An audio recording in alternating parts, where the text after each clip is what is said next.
This is United Network News with Sunny Galt, Calen, Kimberly Gogan, and our field messengers from around the world. Here's today's real news. Have you ever caught yourself in an endless scroll? You hop on your phone to check one thing, and before you know it, you're buried under a mountain of bad news. Welcome to the world of doom scrolling, that compulsive urge to keep consuming negative content even when it's making you feel worse. Doom scrolling isn't just a quirky habit.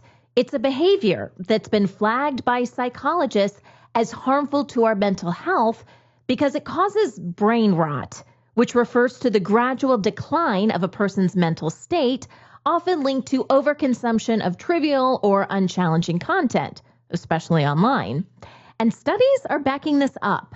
A 2021 study published in the journal Health Communication found people who engage in frequent doom scrolling reported higher levels of stress, anxiety, and poor sleep. That constant exposure to negative news can make the world feel darker and more hopeless than it really is. When a person starts to kind of get lost mindlessly scrolling through negative content or fear-based content online, there's one study that actually calls it social media panic. We can all, get lost scrolling through TikTok, YouTube. This is specifically stuff that brings up fear and anxiety in people. And people that already have pre-existing anxiety issues, anxiety disorders, are more prone to this. Sometimes it can give people a sense that they have some kind of control if they just learn more and more about something, that they're going to be prepared for it. But I think there's a very strong correlation between that and like those cognitive distortions like catastrophizing. You might think that if I'm just preparing myself for every possible disastrous outcome, I'm going to be prepared. But it actually makes you more anxious, and it takes you out of the present moment. Doom scrolling has only grown worse in the wake of major events like the pandemic, political turmoil, and natural disasters. In 2024, Americans were glued to their phones more than ever. A survey by reviews.org shows the average person in the U.S. now checks their phone 205 times a day, a big jump from the 144 times a day from the previous year. That's a whole lot of scrolling, swiping, and tapping. Social media platforms fuel this behavior with their engagement-driven design, constantly pushing emotionally charged content to keep users hooked. Every swipe brings more carefully curated posts, creating an endless loop that can take a serious toll on mental well-being. There are 4 ways that mindlessly scrolling on TikTok affects your mental health. Number 1, FOMO. This is this fear of missing out when we see something that we don't have. For example, if there's a trend or there's a deal at Amazon that we have to get that we stress out about and we feel like we're not in the in club because we don't have that. Number 2 is compare and despair, this anxiety that comes with comparing ourselves to others. And so, for example, if you see somebody that's more attractive, if you see somebody that has more whatever, it can fuel this feeling that we're not enough. If that happens every day, could lead to depression, low self-esteem, etc. Third is rejection sensitivity. If you go on TikTok and you worry about your followers and why you don't have more followers and how come people are not responding to you and how come people are not liking your comments, this can fuel a feeling of rejection sensitivity, which is basically this feeling that others don't really like us. It's irrational, but it can truly affect our mental health and create anxiety and sadness in us. And fourth, procrastination. Scrolling on TikTok can be a great form of procrastivity, which is this form of procrastination when we don't want to do the things we have to do and we do this other activity, procrastinating on TikTok. This can lead to a heightened sense of anxiety and fear as we're not getting the things we need to do done. When you doom scroll, your brain gets stuck in a loop of stress and reward. Each swipe triggers your brain's fight or flight response, releasing cortisol, the stress hormone, because it sees bad news as a potential threat. But at the same time, you get tiny hits of dopamine, the brain's reward chemical, every time you find something new or shocking. This mix of stress and reward keeps you hooked, even if the content makes you anxious.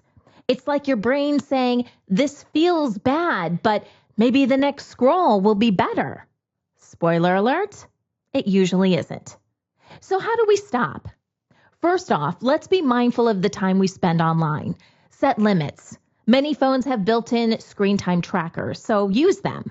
A few minutes of catching up on the news is fine, but if you find yourself an hour deep in a rabbit hole of disaster, it's time to hit pause. Next, curate your feed. Follow accounts that bring you joy, inspiration, or education. The internet isn't all doom and gloom. Balance out the bad news with content that uplifts you. Another tip, set boundaries. No phones during meals, no scrolling first thing in the morning or right before bed. These small changes can make a world of difference in how you start and end your day. And if you really want to take things up a notch, consider a digital detox. Maybe it's a weekend without social media or a day where you limit your news intake to just 30 minutes. It might feel weird at first, but your mind will thank you. I'm tempted to scroll as much as anybody is, but I want to show you how I've been able to overcome that and really create deep work. And before you say, okay, mom, I don't really care about this, just hear me out. Focus is all we have. If you can't do deep work, then you can't create anything of substance. And this is where most people are right now. An entire generation is in the thrall of the algorithm. And this brings a lot of fruit to our world, but it also erodes our genius. You have a lot to give, a kingdom to build, wealth to be made, a fortune to create. But if you're constantly distracted, well, none of that will come into your life. It's not because you're incapable, you're destined for wealth. You can create it. Everybody can, but we're robbed of it by phones. So here's how I've been able to really be able to do hours of deep work every single day. Make a grand gesture. When you want to get deep work done, what I like to do is leave my house. Go somewhere beautiful. Go to a coffee shop. Go to a museum. Go to a library. And that environment shift, it just gets you in the mode of productivity and focus. You can't focus when you're home and there's food around you and you're in your sweatpants and like your phone's there and there's people. Like go somewhere and make the intention, yeah, I'm going to do some deep work now. Doom scrolling is real, and it's doing more than just dragging down your mood. It's shaping how you see the world. When we constantly consume negative news and emotionally charged content, our brains start to fixate on the bad, making it feel like the world is falling apart. But here's the good news. You don't have to stay trapped in that cycle. With some intentional shifts, you can take back control, protect your mental health, and reshape your mindset. Have you ever heard the term agrarianism? It's a philosophy that focuses on the family and community. They share everything from property to food and education. UNN Field Messengers Stephanie and Daniel show us how this works. Hello, my name is Daniel. I'm Stephanie. And we are co-creators and stewards of New Story Farm in south central Minnesota. We wanted to share a little bit about how we live and how we've been able to decrease our dependence upon a system that we can all agree upon is broken and needs to change. And part of how we've been able to do that has been growing our own food.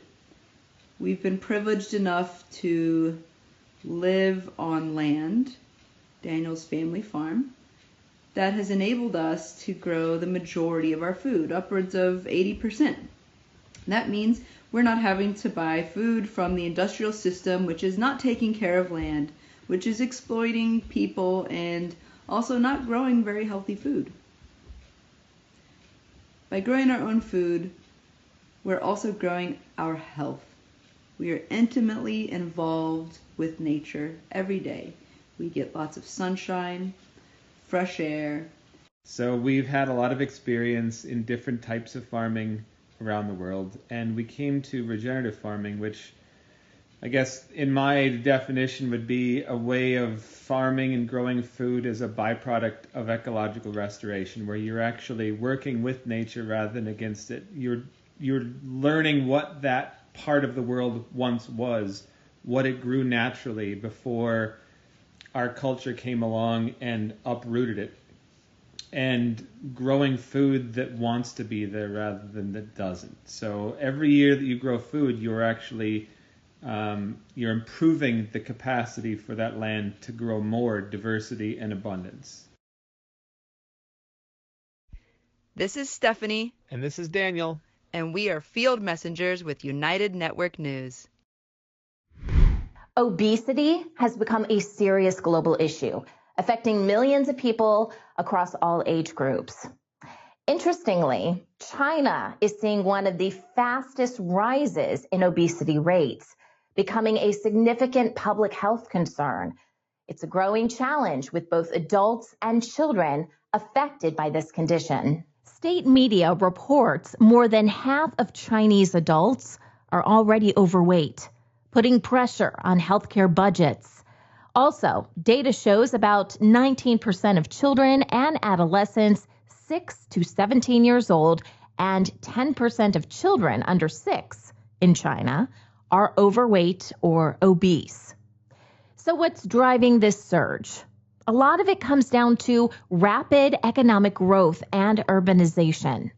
As people move from rural areas to cities, traditional diets rich in vegetables and grains are being replaced with more westernized eating habits. Fast food, processed snacks, and calorie-dense meals loaded with unhealthy fats have become much more common.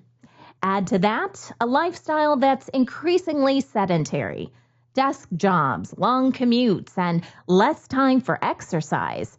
And it's no surprise, obesity is on the rise. The initial novelty of Western fast food eventually gave way to a more nuanced relationship. Chinese consumers, while embracing the convenience and affordability, also began to demand more diverse options and a greater emphasis on health and quality. Fast food chains responded by introducing healthier menu choices, incorporating local ingredients, and partnering with Chinese food delivery platforms to expand their reach.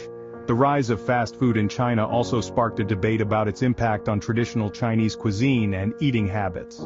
Some argued that it contributed to a decline in home cooking and a shift away from traditional dietary patterns. Others pointed to the economic benefits, the job creation, and the increased access to affordable food options for a growing population. The impact of fast food on Chinese society has not been uniform across all demographics.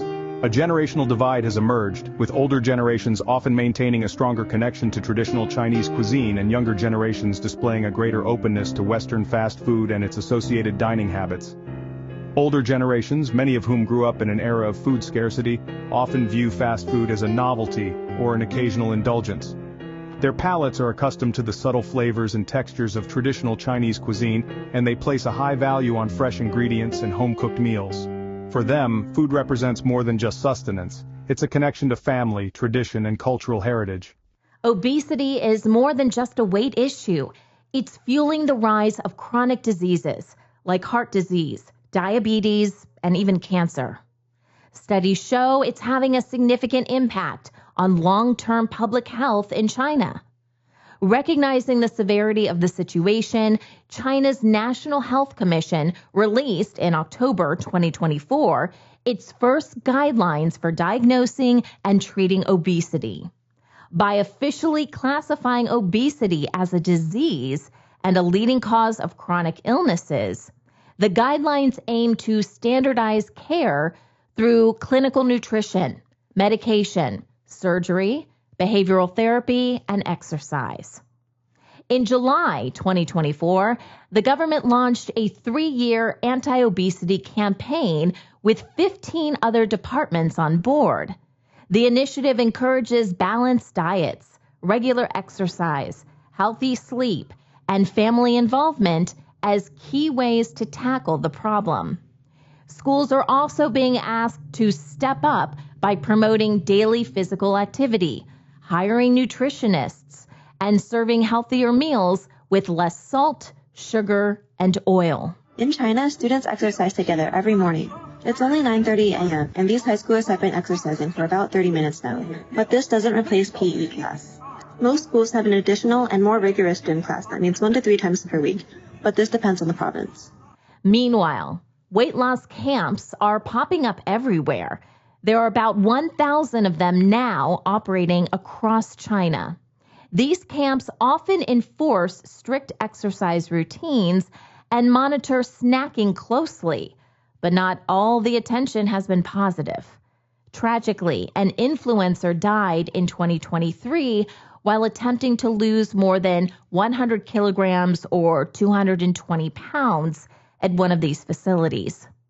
Experts are raising concerns about the lack of proper regulation and trained staff at many camps, warning of the significant risks participants may face.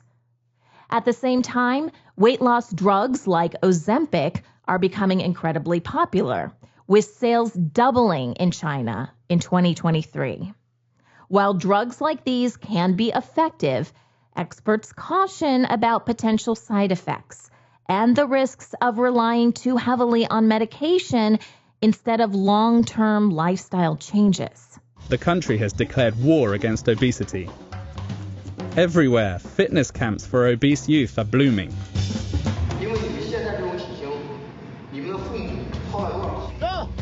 It's a forced diet. Losing weight has become trendy. The new stars of reality TV are former overweight people who have lost weight.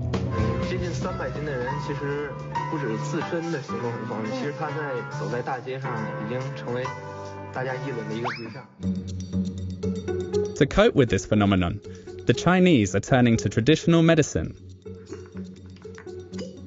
or to much more radical surgical techniques.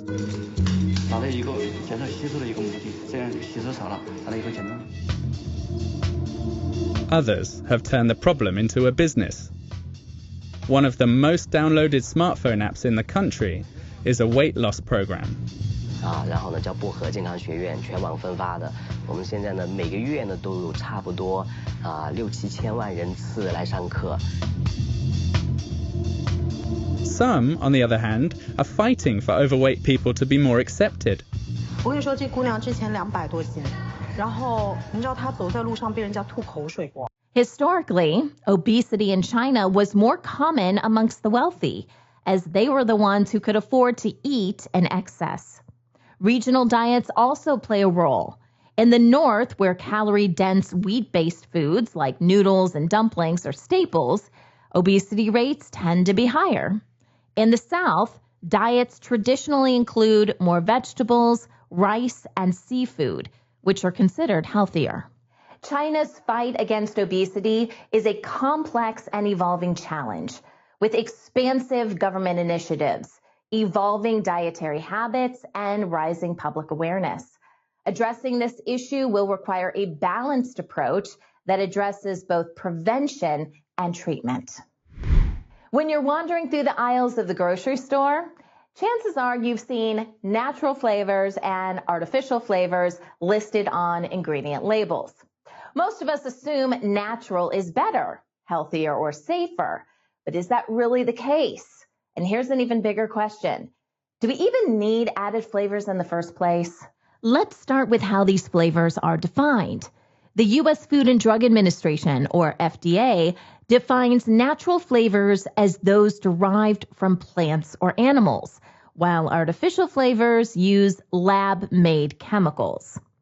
Artificial flavors include one of nearly 700 FDA-approved substances, or any of the 2,000 other chemicals deemed safe by the Flavor and Extract Manufacturers Association. Many of these chemicals also exist in natural flavors or can be extracted from them.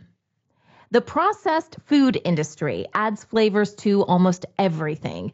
When food is heavily processed with preservatives and packaged to last for months, it loses its true natural flavor.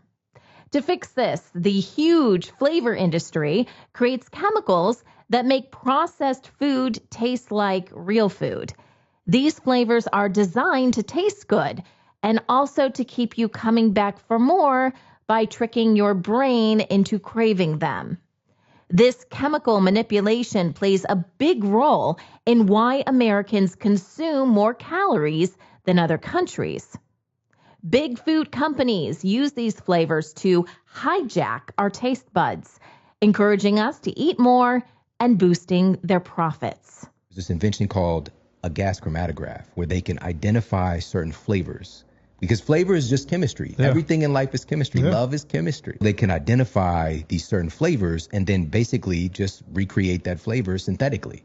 And so that's when we have strawberry flavor was no longer relegated to strawberries, right? You could take that strawberry flavor and add it to juice. Pop-Tarts. Yeah. Soda, right? It might not taste exactly the same, but it's just enough to muddy up the metabolic waters. These foods, by their nature, very, very tasty, very addictive, and also very cheap.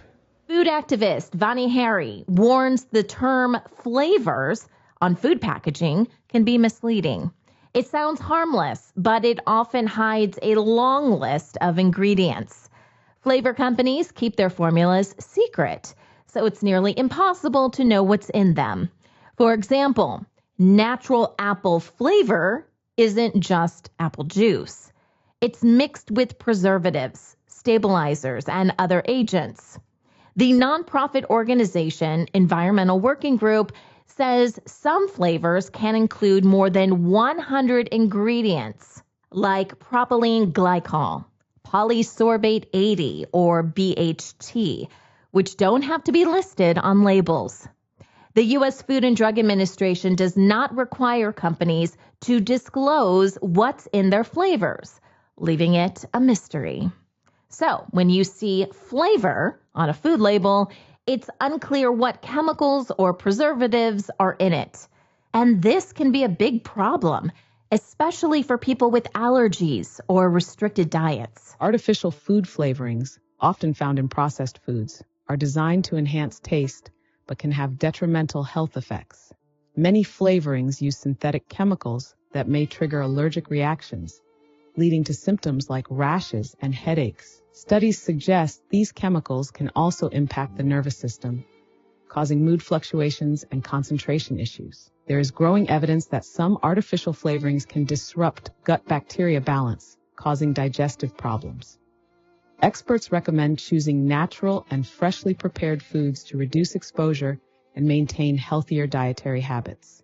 Being informed about food labels and ingredient lists is critical to avoiding these hidden dangers. While natural flavorings are often seen as safer, that's not always true. Natural almond flavoring, for example, contains poisonous hydrogen cyanide, while artificial almond flavoring does not. Flavorings don't add nutrition and can sometimes be harmful. Smoked foods, though popular for their flavor, are considered carcinogenic. Finding natural ingredients in products can feel tricky, but there are a few simple things to watch for. Look for labels that clearly state made with 100% maple syrup, or similar wording for products made with real maple syrup.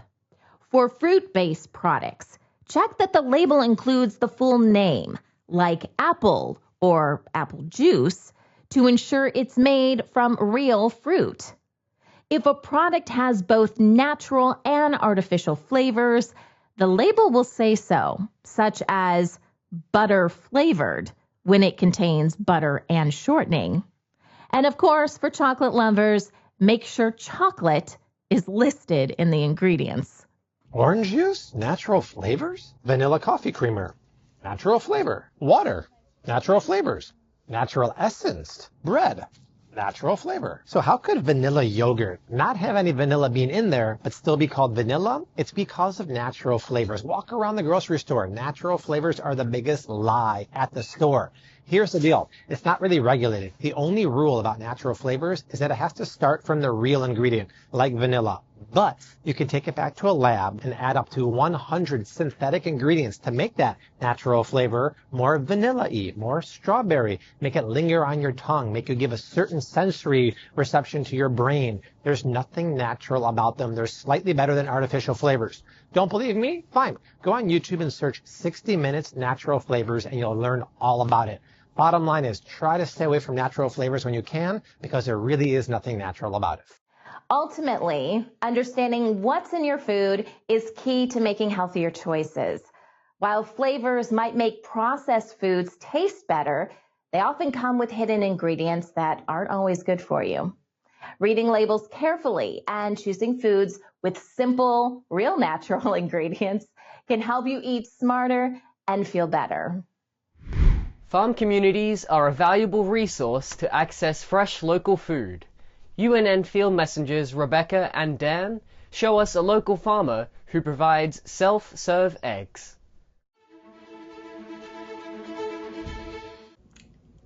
Hi, I'm Rebecca, and I'm a field messenger for United Network News.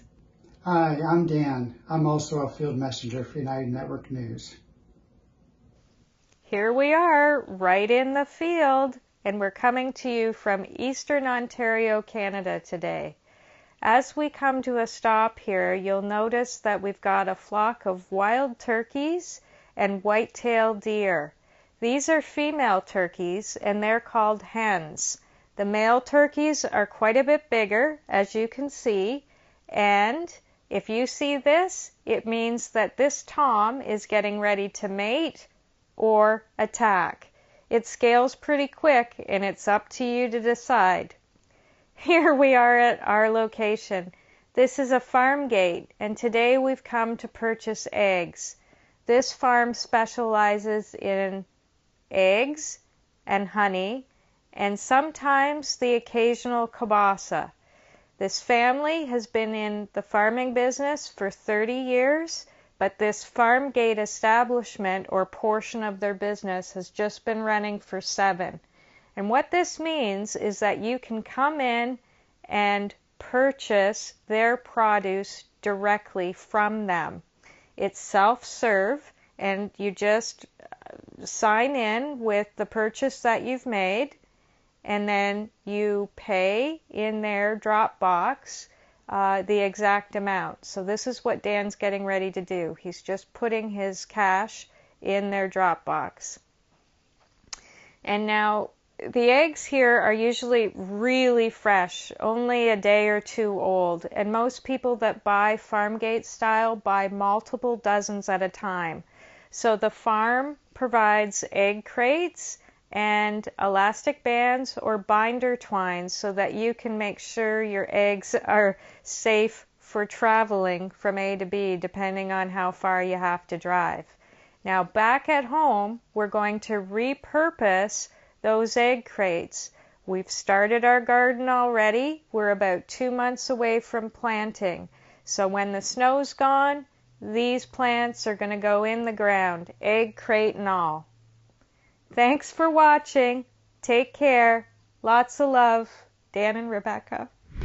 Located in the charming town of Gympie in Queensland, Australia, the Duck Pond is a peaceful sanctuary for native wildlife and a relaxing place for the local community. UNN Field Messenger Rosemary shows us around this beautiful place. I'm Rosemary from Gympie in Queensland, South Australia. I just wanted to share with you the beautiful area that's called the Duck Pond. And we have a fortnightly market at the Duck Pond. It's a little bit quiet because it's just been Christmas and New Year, but it's a beautiful place and lots of families come with their children and they combine picnicking with the Duck Pond. It's a big park. There's numerous different areas for the birds of all different varieties to come and nest. There are black swans, geese, and many, many birds. And this is the beautiful duck pond. And it's just not for ducks, there are so many different birds here. And out in the middle there are islands. And on these islands is where many of the birds nest. Little babies. Same from dogs, cats, out on the island.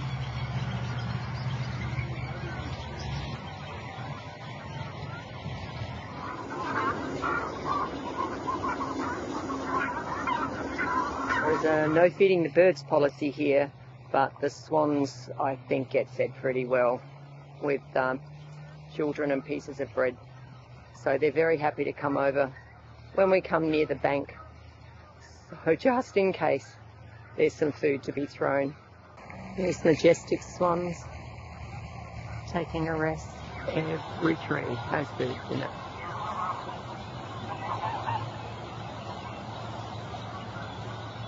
So on one of the quieter ponds of the lake, birds come down here to rest and possibly nest. I hope you've enjoyed having a little look around pond themselves, all the beautiful bird life from here in Gympie, Queensland, in Australia.